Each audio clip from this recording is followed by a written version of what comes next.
Price the Lord. സദൃശവാക്യങ്ങൾ 3-ാം അധ്യായം 1 മുതൽ 35 വരെയുള്ള തിരുവചനങ്ങൾ. മകനെ, എൻ്റെ ഉപദേശം മറക്കരുത്. നിന്റെ ഹൃദയം എൻ്റെ കൽപ്പനകളെ കാത്തുകൊള്ളട്ടെ. അവ ദീർഘായുസ്സും ജീവകാലവും സമാധാനവും നിനക്ക് വർദ്ധിപ്പിച്ചു തരും.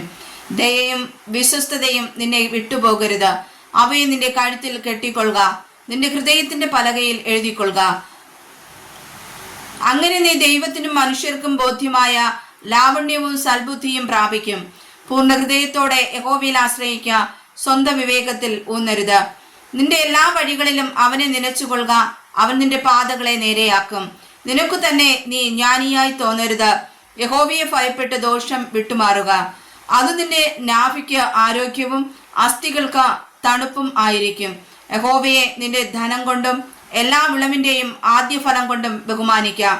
അങ്ങനെ നിന്റെ കളപ്പുരകൾ സമൃദ്ധിയായി നിറയും, നിന്റെ ചക്കുകളിൽ വീഞ്ഞ് കവിഞ്ഞൊഴുകും. മകനെ, യഹോവയുടെ ശിക്ഷയെ നിരസിക്കരുത്. അവന്റെ ശാസനയെങ്കിൽ മുഷികയും അരുത്. അപ്പൻ ഇഷ്ടപുത്രനോട് ചെയ്യുന്നത് പോലെ യഹോവ തന്റെ സ്നേഹിക്കുന്നവനെ ശിക്ഷിക്കുന്നു. ജ്ഞാനം പ്രാപിക്കുന്ന മനുഷ്യനും വിവേകം ലഭിക്കുന്ന നരനും ഭാഗ്യവാൻ. അതിന്റെ സമ്പാദനം വെള്ളിയുടെ സമ്പാദനത്തിലും അതിന്റെ ലാഭം തങ്കത്തിലും നല്ലത്. അത് മുത്തുകളിലും വിലയേറിയത്. നിന്റെ മനോഹര വസ്തുക്കളൊന്നും അതിന് തുല്യമാകയില്ല. അതിന്റെ വലം കൈയിൽ ദീർഘായുസ്സും ഇടം കൈയിൽ ധനവും മാനവും ഇരിക്കുന്നു. അതിന്റെ വഴികൾ ഇമ്പമുള്ള വഴികളും അതിന്റെ പാതകളെല്ലാം സമാധാനവുമാകുന്നു. അതിനെ പിടിച്ചുകൊള്ളുന്നവർക്ക് അത് ജീവവൃക്ഷം, അതിനെ കരസ്ഥമാക്കുന്നവർ ഭാഗ്യവാന്മാർ. ജ്ഞാനത്താൽ യഹോവ ഭൂമിയെ സ്ഥാപിച്ചു, വിവേകത്താൽ അവൻ ആകാശത്തെ ഉറപ്പിച്ചു. അവന്റെ പരിജ്ഞാനത്താൽ ആഴങ്ങൾ പിളർന്നു, മേഘങ്ങൾ മഞ്ഞു പൊഴിക്കുന്നു.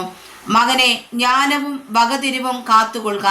അവ നിന്റെ ദൃഷ്ടിയിൽ നിന്ന് മാറിപ്പോകരുത്.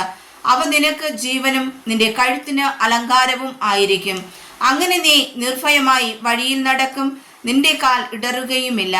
നീ കിടപ്പാൻ പോകുമ്പോൾ നിനക്ക് പേടിയുണ്ടാകയില്ല. കിടക്കുമ്പോൾ നിന്റെ ഉറക്കം സുഖകരമായിരിക്കും. പെട്ടെന്നുള്ള പേടി ഹേതുവായും ദുഷ്ടന്മാർക്ക് വരുന്ന നാശം നിമിത്തവും നീ ഭയപ്പെടുകയില്ല. യഹോവ നിന്റെ ആശ്രയമായിരിക്കും. അവൻ നിന്റെ കാൽ കുടുങ്ങാതെ വണ്ണം കാക്കും. നന്മ ചെയ്യുവാൻ നിനക്ക് പ്രാപ്തിയുള്ളപ്പോൾ അതിന് യോഗ്യന്മാരായിരിക്കുന്നവർക്ക് ചെയ്യാതിരിക്കരുത്. നിന്റെ കയ്യിലുള്ളപ്പോൾ കൂട്ടുകാരനോട് പോയി വരിക, നാളെ തരാം എന്ന് പറയരുത്. കൂട്ടുകാരൻ സമീപെ നിർഭയം വസിക്കുമ്പോൾ അവന്റെ നേരെ ദോഷം നിരൂപിക്കരുത്. നിനക്ക് ഒരു ദോഷവും ചെയ്യാത്ത മനുഷ്യനോട് നീ വെറുതെ ശണ്ടയിടരുത്. സാഹസക്കാരനോട് നീ അസൂയപ്പെടരുത്. അവന്റെ വഴികളൊന്നും തിരഞ്ഞെടുക്കുകയും അരുത്. വക്രതയുള്ളവൻ യഹോവയ്ക്ക് വെറുപ്പാകുന്നു, നീതിമാന്മാർക്കോ അവന്റെ സഖ്യതയുണ്ട്. യഹോവയുടെ ശാപം ദുഷ്ടന്റെ വീട്ടിലുണ്ട്, നീതിമാന്മാരുടെ വാസസ്ഥലത്തെയോ അവൻ അനുഗ്രഹിക്കുന്നു. പരിഹാസികളെ അവൻ പരിഹസിക്കുന്നു, എളിയവർക്കോ അവൻ കൃപ നൽകുന്നു. ജ്ഞാനികൾ ബഹുമാനത്തെ അവകാശമാക്കും, ഭോഷന്മാരുടെ ഉയർച്ചയോ അപമാനം തന്നെ. വായിച്ചതായ തിരുവചനങ്ങളാൽ കർത്താവ് സമർത്ഥമായി അനുഗ്രഹിക്കുമാറാകട്ടെ. ആമേൻ.